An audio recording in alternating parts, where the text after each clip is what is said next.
Pampanga Representative Gloria Macapagal Arroyo pinabulaanan ng umano'y tangkang pagpapaltalsik kay House Speaker Faustino D. III at tiniyak ang suporta sa kasalukuyang liderato ng Kamara. Ang detalye sa report ni RH12 Milky Gunan. Miss Milky?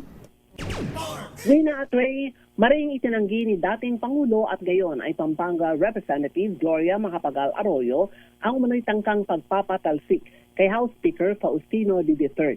Ginawa ni Arroyo ang paglilinaw dahil dinadawit ang kanyang pangalan na umano'y pinaplanong ipalit kay D.